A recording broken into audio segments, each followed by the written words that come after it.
എങ്ങനെ നിങ്ങൾക്ക് നിങ്ങളുടെ മേലെ വിശ്വാസം നേടിയെടുക്കാം? അതായത് ആത്മവിശ്വാസം എങ്ങനെ കൂട്ടാം? ഇത് മാജിക് ഒന്നുമല്ല. ഒരു നോർമൽ പ്രോസസ്സാണ്. ഞാൻ പറഞ്ഞുതരാം. അതായത് ആദ്യം അക്നോളജ് യുവർ ഫിയർ. നിങ്ങളുടെ ഭയത്തെ അംഗീകരിക്കുക. നിങ്ങൾ നിങ്ങളുടെ ഭയത്തെ ഭയക്കരുത്. അതായത് ആ ഭയം നിങ്ങൾക്കെന്തോ പറഞ്ഞു തരാൻ ശ്രമിക്കുന്നുണ്ട്. എന്തോ നിങ്ങളിലേക്ക് കമ്മ്യൂണിക്കേറ്റ് ചെയ്യാൻ ശ്രമിക്കുന്നുണ്ട്. എന്താണതെന്ന് നോക്കുക. ആ ഭയം നിങ്ങളെ കൺട്രോൾ ചെയ്യാൻ ശ്രമിക്കാതിരിക്കുക. പക്ഷേ ആ ഭയം നിങ്ങളെ പഠിപ്പിച്ചോട്ടെ. നിങ്ങൾക്ക് എന്തെങ്കിലും ഒരു കാര്യം പേടിയുണ്ടെങ്കിൽ ആ പേടി കൊണ്ട് നിങ്ങൾ പാരലൈസ്ഡ് ആയി പോകരുത്. എനിക്കവിടെ ഭയമുണ്ട്. എന്തുകൊണ്ട്? എന്തൊക്കെ കൂടുതൽ പ്രിപ്പറേഷൻസ് വേണ്ടിവരും ആ ഭയത്തിനെ കൺട്രോൾ ചെയ്യാൻ? എന്താണ് എനിക്കറിയാത്തത്?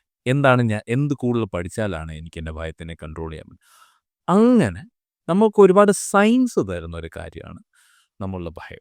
ഉദാഹരണത്തിന് നിങ്ങൾക്ക്